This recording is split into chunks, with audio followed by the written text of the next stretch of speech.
Okay, so we began this chapter, as you can see, dealing with speed and motion last week, well, over last week, and with this, hopefully, we can get you caught up here.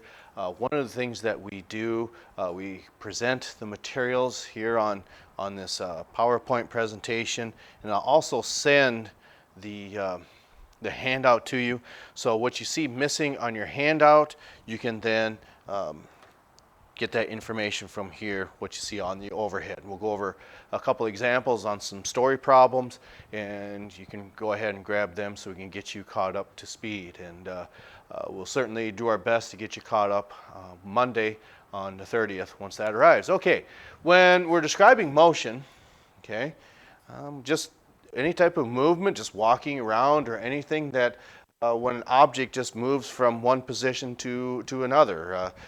Obviously, the sun does that through the course of the day. It just moves from what we consider the east side of the horizon to the west side.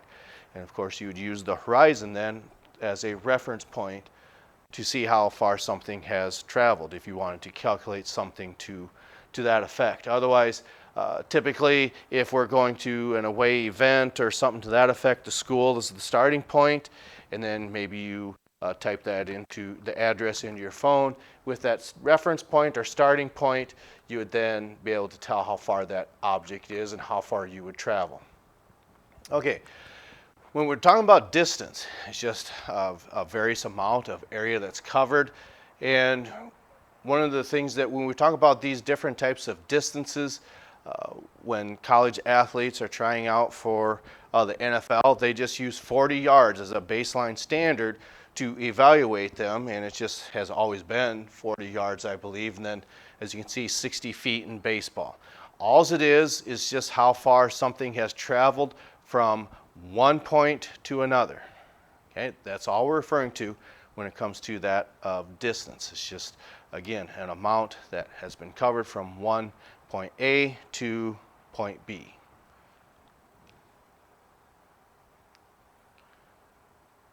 Okay, and then next.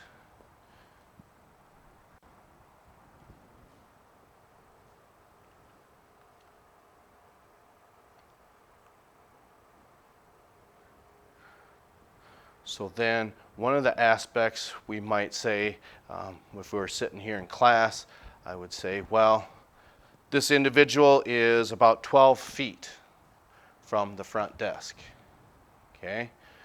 But the difference between distance and then displacement is that you're looking at a specific direction when you're talking about displacement. It's talking about the direction that something has traveled from its starting point. So that, as you can see, is a difference between that of a distance, which is just a number, how far something has traveled, and then a displacement is how far it's traveled, and then in what specific direction. Again, we'll try to keep this as, don't want to make this too long. I'll constantly be looking down at my microphone receiver to make sure it's still recording with sound. Otherwise, that might not do a whole lot of good. I see we're up to 3 minutes and 45 seconds. So here is our first formula, and I've instructed the students to just make a formula sheet just at the top. Just write formulas or whatever it is that you can denote so you know that that's something that you can use as a tool. And the first formula that we talk about is velocity or speed, okay? And speed and velocity are related terms, just like distance and displacement are. So when we look at this, a change in distance traveled per unit time, it's one of those aspects. If you look at your speedometer in your car or truck or whatever type of vehicle you have, it may have two sets of numbers. It might be measuring it in kilometers per hour. Of course, the majority of that would be miles per hour.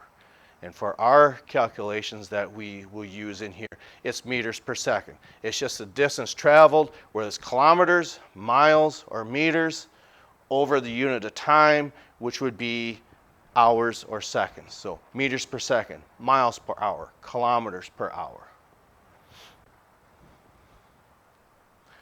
I suppose you could, the author makes a reference that it's not always constant. Maybe, I guess, if you're putting the cruise control on, well then, rolling on the road and it's flat, well then, yes, you would have a nice constant speed then. The reason that we want to say that it's not always constant, because we've gone over 3 types of problems in here. One of them is speed or velocity is 1, acceleration is 2, and momentum is 3. So when we say it's not always constant, when speed is changing, that gives us our different types of acceleration or deceleration. Now that doesn't mean anything to you right now, but when we do a couple of problems, hopefully that will get us pointed in the right direction. Okay. So if we are going to calculate speed, okay, remember one of the things we talked about, it is travel per unit time, miles per hour, meters per second, or kilometers per hour. In this case, we're just measuring this in meters per second. And that's supposed to say speed on there. It's just a typing error, as you can see.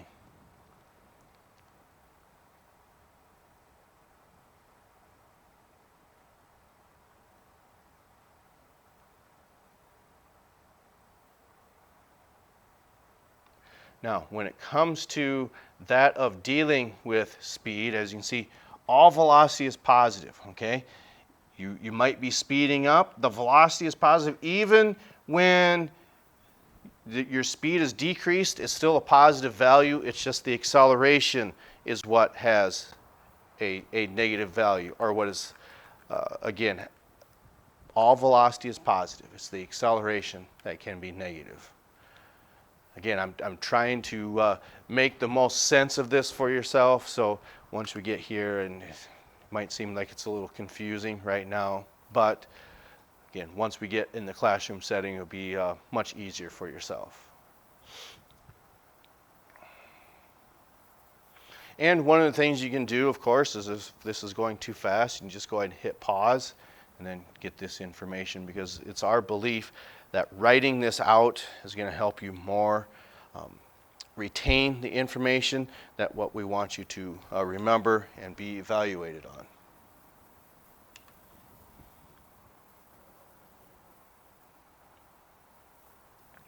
So now we move on to the next section. As you can see, here we're talking about speed and motion in chapter 2, section 1.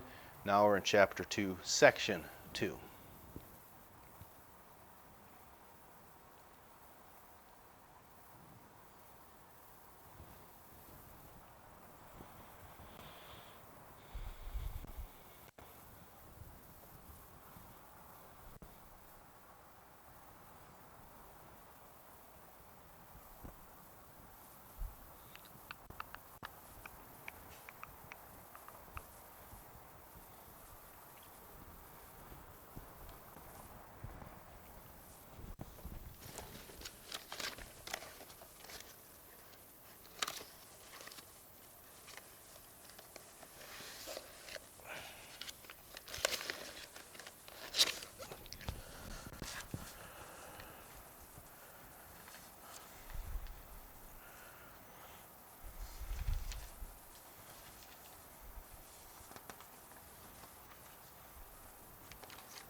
Okay, we just want to go over one more slide, and that will be how far we've actually made it. We've had 2 assignments that have been handed out, and the second one has been collected.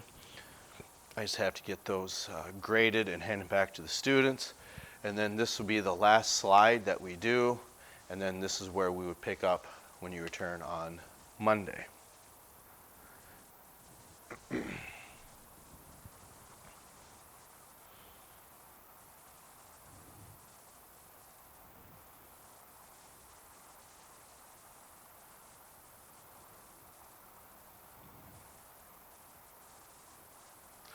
Now again, the intent, I hope, and it's going to be hard to judge, the intent for this is to hopefully help yourself out. So again, when we get here on Monday, we're going to hit the ground running rather than having to worry about getting caught up. Okay, so I see we're up to 10 minutes. So again, you might want to hit pause if you need this information. We'll go over that so we can put all these concepts together then.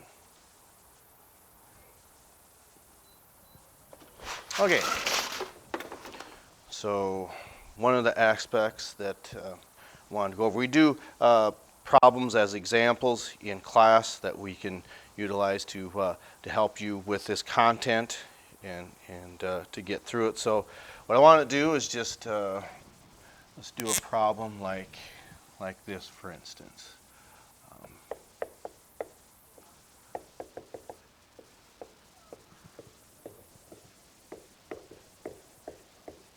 Again, I'm trying to get this content through. Why don't I just go ahead and hit pause, and you can come back and get that content. Okay, now we're ready to go. I just hit pause, and I just went ahead and put them two problems up on the board.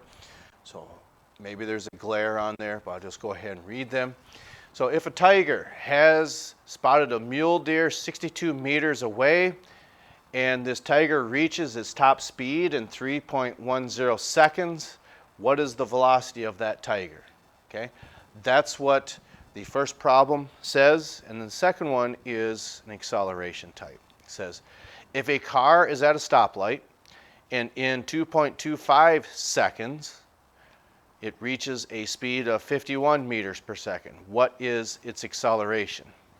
Okay, so the two formulas that we've utilized this last week is, one is velocity equals, okay, distance divided by time.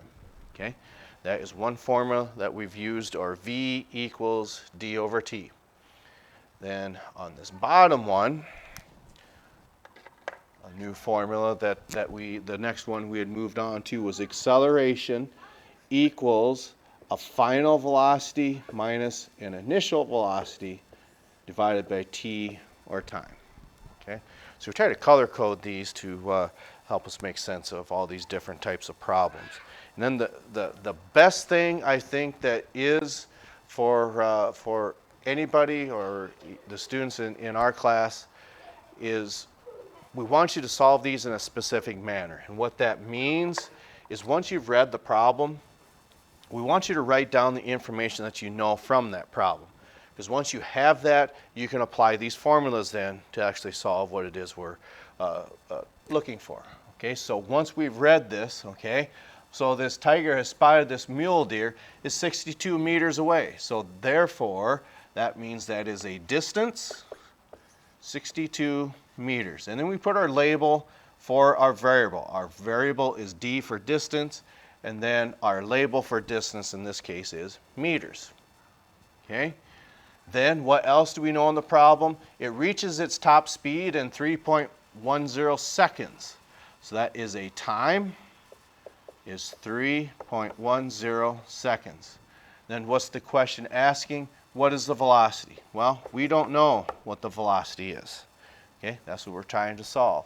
So once you have this set up here and you got it in one area, you don't have to keep reading in this problem then. That's another aspect that we want to utilize as a tool to help you solve the problems with these formulas. Once you have it here, then you just look to see what the formula tells you to do, which is asking you to do as follows, which is the velocity equals, right here, our distance that we got from our setup, which was 62. Then we divide that by the time that we have on our setup, which is 3.10 seconds. Now we can solve for that velocity. Okay, we just take any calculator, and it doesn't have to be a scientific one like this. It can be just anything just as simple as this type of a calculator. Okay. Excuse me. Okay, so now we've got this here. We take 62, divide that by 3.10, and that gives us a nice number of our velocity equals 20 meters per second. Okay, and then that is our answer for this top question. Okay. Then for our second one, that is an acceleration type.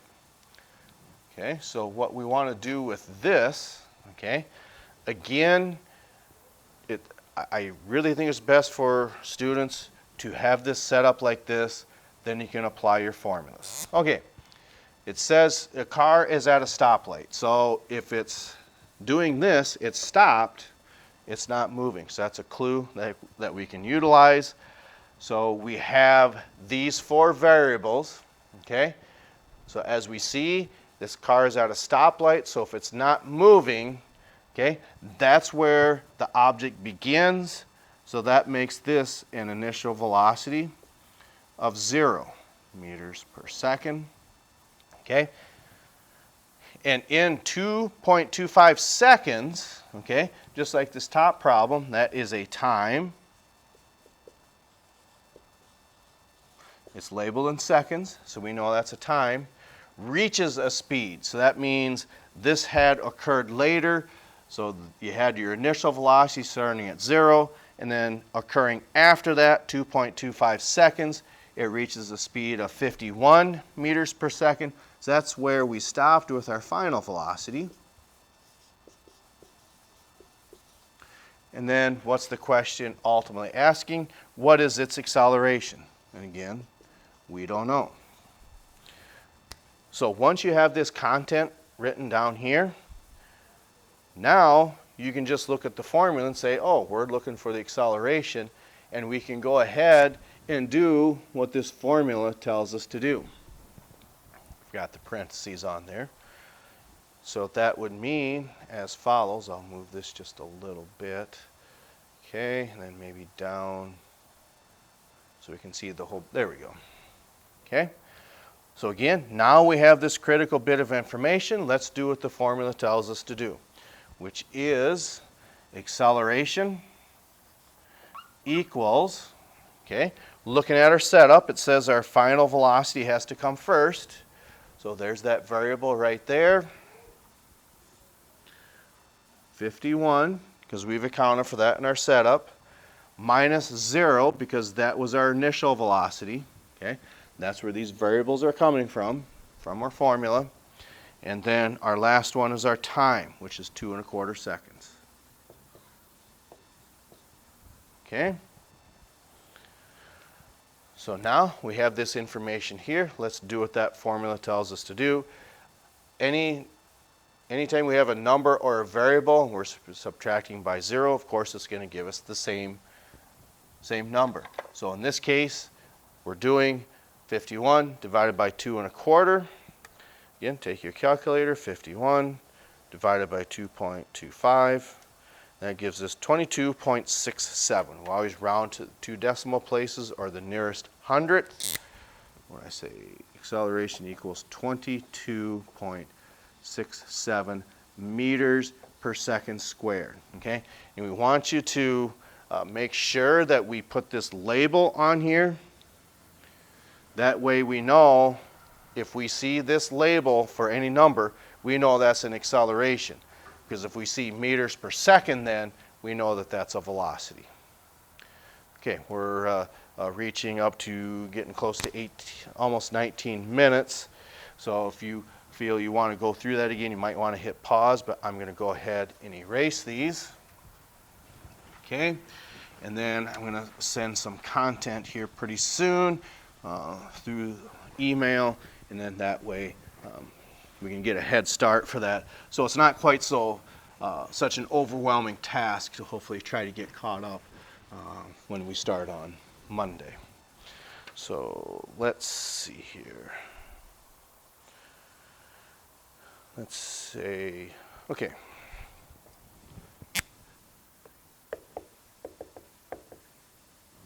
Not discuss. Discuss.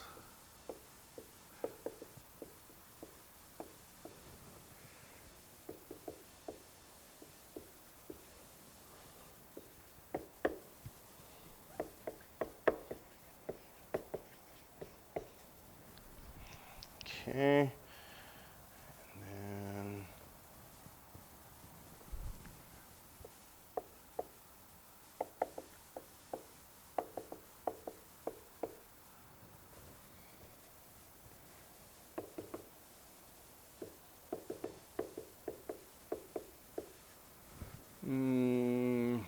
far are we throwing this discus? I don't know. We'll say, we'll go 45 meters. How long? Now when we say how long, we're talking about time, not distance. How long did it take to hit the ground?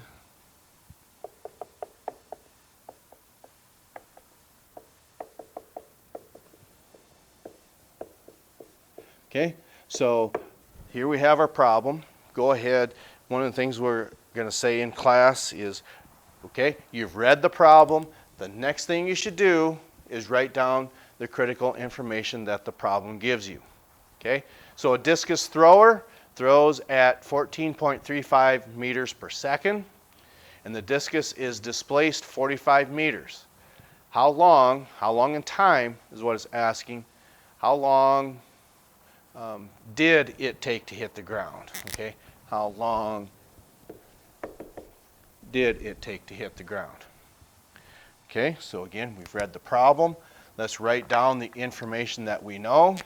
Okay, so here we see this label right here. So we know that that's a velocity. Anything measured in meters per second is a velocity.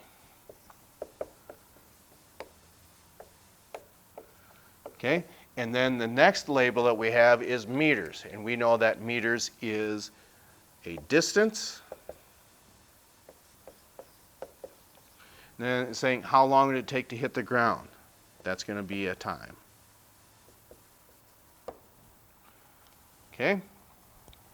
So again, now that we have this information wrote down, we've got our variables, we have them labeled, now we can look for the formula that we need and then do what the formula tells us to do. Okay? So in this case, it's saying our velocity, which is 14.35, equals, it says our distance is up on top. Well, here's our distance, 45, over our unknown, which is time. That's why we got a question mark there. Okay, so this one looks a little more difficult because we've got our velocity and our distance, and we don't have our time. Okay, but what we can do then is as follows. One of the things that we suggest in class, we're not changing the value of that 14.35. You still divide that by 1, it's still going to give you 14.35. But this is why we want to illustrate why you're doing this, because now we can cross multiply here. So in this case, we've got 14.35 times t. So what that would do is give you the number and its variable. A number times a variable gives you that number and its variable. 14.35 times t gives you this, 14.35 t. So if we cross multiplied here, we're also going to cross multiply here. So 1 times 45 gives you 45. Now we just have to figure out how we're going to get that t all by itself. So I'll give you a little bit of time to see how it is you would actually go about doing that.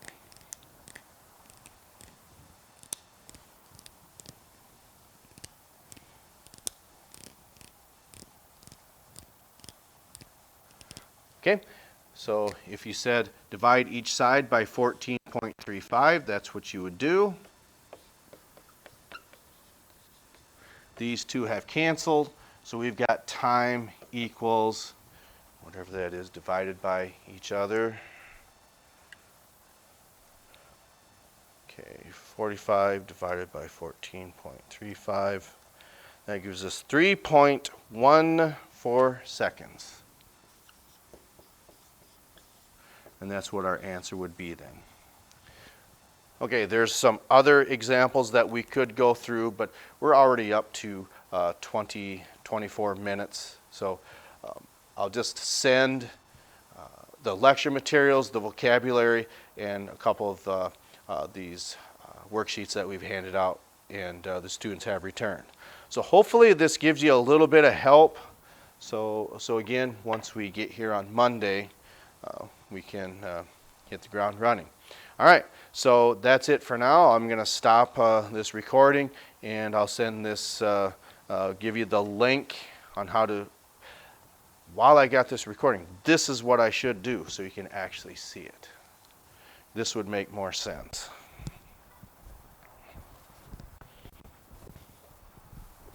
I'm glad I thought of this before I shut everything down.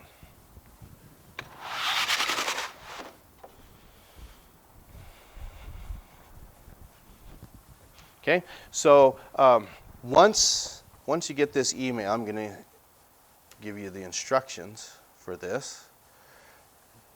And okay, so this is how you figure out what it is we're actually doing on Plan Book. Okay, so it would go as follows. Okay, so once you get to the Plan Book site, okay,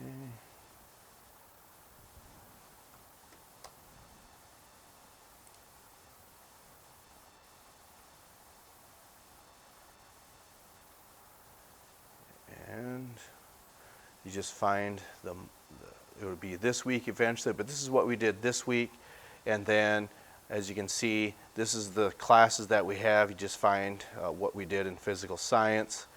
And then there's usually on the first day of the week or on Monday, we just put a link for what we call the science channel. You click on this and it should navigate you to this site, okay?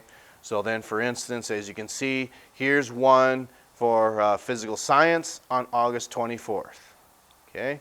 Then we also have another one, physical science, on August 20th. So the first two letters are the class, the next three letters is the month, and then the last two numbers is the day that it actually took place, okay? So hopefully we can utilize that as a tool, okay? And then I'll go ahead and send this email, and then that should navigate you to this site. You can go ahead and grab some of that other content for problem-solving capabilities. All right, so that's all I've got. I'll try this again, so we will catch up to you next time.